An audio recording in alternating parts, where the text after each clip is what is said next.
ce qui me fascine dans une soirée comme ça, c'est que on met à l'honneur la poésie. La poésie, c'est ce qu'il y a aujourd'hui de peut-être c'est l'art le moins considéré économiquement. Et, et- et ce qui est une absurdité totale. Là, ce que je trouve génial, c'est que finalement, et je remercie l'Institut Monde Arabe, je remercie Marie Descourtieux de pusher ce projet, c'est que c'est aujourd'hui pour moi, faire une nuit de la poésie, mettre la poésie comme ça à l'honneur, finalement c'est très punk. Dans le contexte économique actuel, c'est très très punk. Et je trouve ça génial. Et quand je vois tous les gens qui fréquentent cette soirée, j'y étais il y a un an, j'y suis cette année, je suis chanceux, je me dis combien dans le public, ce qui m'intéresse, c'est ce que nous on fait, d'accord, moi je suis musicien, mais aussi avec les poètes, les acteurs qui contribuent à cette soirée, les poètes et les acteurs qui contribuent à cette soirée.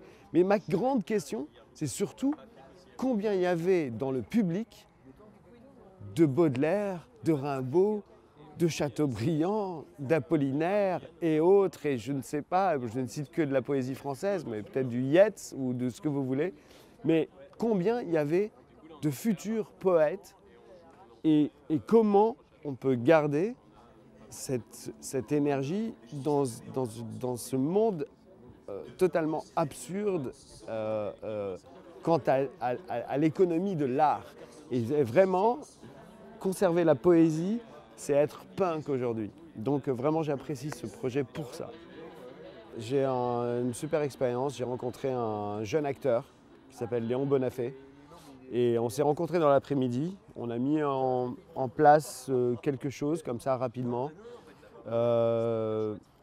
Tout en gardant une grande part d'improvisation dans la performance qu'on devait faire à 1h du matin pour la nuit de la poésie ici à l'Institut Monde Arabe. Et ce qui était bien, c'est que Léon avait fait une belle sélection de poèmes et avec un fil conducteur qui était un poème de Mahmoud Darwish et entre lequel s'immisçaient des poèmes contemporains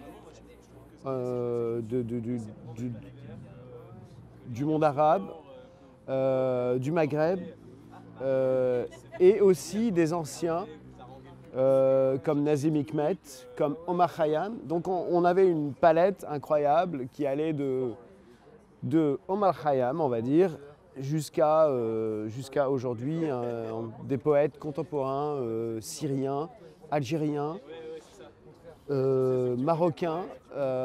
Et donc c'était une très belle sélection. Je suis incapable de citer exactement quels étaient les poètes, mais en tout cas la sélection était très très belle et des poèmes très très forts. Donc vraiment ça c'était un grand plaisir pour moi et on a partagé ça ensemble, on a essayé de faire vivre le moment ensemble. Et voilà, c'est un des miracles de la nuit de la poésie. C'est pour ça qu'on est là.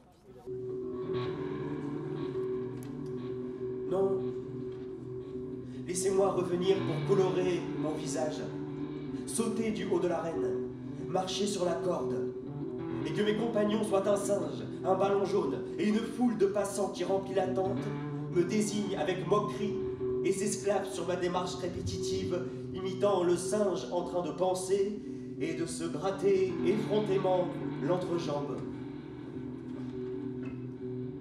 C'est un poète saoudien, Ahmed Al-Moula. C'est toute la logique de l'envers du décor.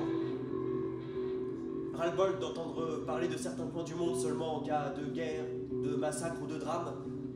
Moi je veux demain en une du monde, exclusif, un poète saoudien se gratte l'entrejambe sur la place publique, rougeonné et sourire aux lèvres. Incroyable, un Français au Liban découvre qu'il est lui aussi un étranger. Absolument extraordinaire, un peu partout dans le monde, les gens continuent de s'aimer, de rêver, de croire.